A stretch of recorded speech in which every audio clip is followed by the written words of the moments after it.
Hello friends, আজকের ভিডিওতে আমরা দেখব যে রিয়েলমি ফোনকে কিভাবে আপডেট করতে হয়। যদি আপনিও আপনার রিয়েলমি ফোনকে আপডেট করতে চান, জানতে চান কিভাবে রিয়েলমি ফোনকে আপডেট করতে হয়, তাহলে আজকের ভিডিওটি সম্পূর্ণ দেখুন। কেননা বন্ধুরা, ফোনে আপডেট আসলে সেই আপডেটটি করা কিন্তু খুবই দরকার। তাহলে কী হবে, আমাদের ফোনে নতুন ফিচার্স অ্যাড হবে এবং ফোন হ্যাং ও স্লো করবে না, যার জন্য আমাদের ফোনে আপডেট আসলে সেই আপডেটটি করা দরকার। তো আজকের ভিডিওতে আমরা রিয়েলমি ফোনকে কীভাবে আপডেট করতে হয় তাই দেখবো, তার জন্য ভিডিওটি সম্পূর্ণ দেখুন। আর যদি বন্ধুরা ভিডিওটি আপনাদের ভালো লাগে তাহলে একটি লাইক করে চ্যানেলটিকে সাবস্ক্রাইব করে দেবেন। তো চলুন বন্ধুরা দেখে নিই। এখন বন্ধুরা, রিয়েলমি ফোনকে আপডেট করার জন্য সবার প্রথমেই আপনি ফোনের ডাটা অন করে নেবেন বা ফোনটিকে ওয়াইফাই এর সাথে কানেক্ট করে নেবেন। এখন বন্ধুরা কি করতে হবে, আপনাদের ফোনের সেটিংসে আসতে হবে। তো আপনারা রিয়েলমি ফোনের সেটিংসে চলে আসুন। তো সেটিংসে আসার পর এখন যদি এখানে সবার উপরে আপনাদের সফটওয়্যার আপডেট লেখা থাকে, তাহলে আপনি বুঝতে পারবেন আপনাদের ফোনে আপডেট রয়েছে। তো এখন এখান থেকে সফটওয়্যার আপডেটের উপরে ক্লিক করে দেবেন। তো সফটওয়্যার আপডেটের উপরে ক্লিক করে দিলেই এখানে দেখতে পাবেন আপডেটস অ্যাভেলেবেল। তো আপনাদের বুঝতে পারবেন যে আপনাদের ফোনে আপডেট রয়েছে।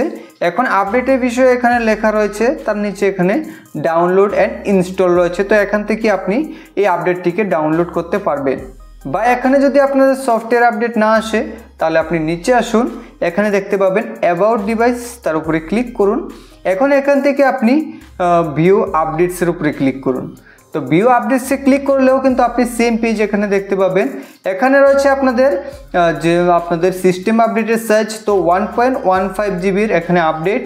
তো আপনি চাইলে ফোনের ডাটা দিয়েও করতে পারেন, বা আপনার ফোনে যদি পর্যাপ্ত পরিমাণে ডাটা না থাকে তাহলে আপনি ফোনটিকে ওয়াইফাইয়ের সাথেও কানেক্ট করে নিতে পারেন। তো এখন এখানে আপনি আপডেটসের বিষয়ে পড়তে পারবেন। এখন এখান থেকে আপনাদের ডাউনলোড অ্যান্ড ইনস্টলের উপরে ক্লিক করতে হবে। তো ডাউনলোড অ্যান্ড ইনস্টলের উপরে ক্লিক করে দিলেই এই যে আপডেটটি তা আপনাদের ফোনে অর্থাৎ এই সেটিংসে ডাউনলোড হওয়া শুরু হয়ে যাবে। তো সিস্টেম আপডেটটি এখানে ডাউনলোড হওয়া শুরু হয়ে গেছে, তো কিছু সময়ের মধ্যে ডাউনলোড হয়ে যাবে।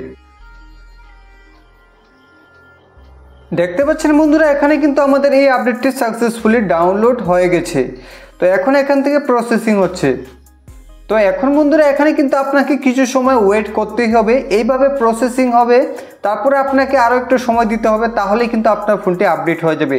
তো এইভাবে আপনারা এখানে কিছু সময় অপেক্ষা করবেন। আমি কিন্তু ভিডিওটিকে স্কিপ করে করে আপনাদের দেখাচ্ছি। তো আপনাদের কিন্তু অনেক সময় ওয়েট করতে হবে। তো এখন বন্ধুরা ভেরিফাই কমপ্লিট হয়ে যাওয়ার পর এখন এখান থেকে আপনাদের ইনস্টল নাওয়ের উপরে ক্লিক করতে হবে। তো ইনস্টল নাওয়ার উপর ক্লিক করার পর এখন কিন্তু আপনাদের ফোনটি সুইচ অফ হয়ে যাবে। তো এখন আপনি এখান থেকে ব্যাক করবেন না, বা ব্যাক করার চেষ্টা করলে কোনো ধরনের বাটনে ক্লিক করলেও কাজ করবে না। তো আপনাকে কিন্তু এখানে কিছু সময় অপেক্ষা করতে হবে। তার মধ্যে আপনাদের যে সিস্টেম আপডেট তা হয়ে যাবে এবং আপনার ফোন নিজে থেকেই আনলক হয়ে যাবে।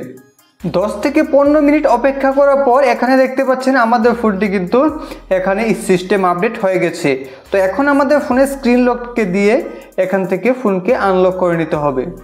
তো আনলক করার পর আপনি দেখতে পাবেন যে আপনাদের ফোন একটু হ্যাং করতে পারে, যেহেতু আপনাদের ফোনে এখন সিস্টেম আপডেট হয়েছে।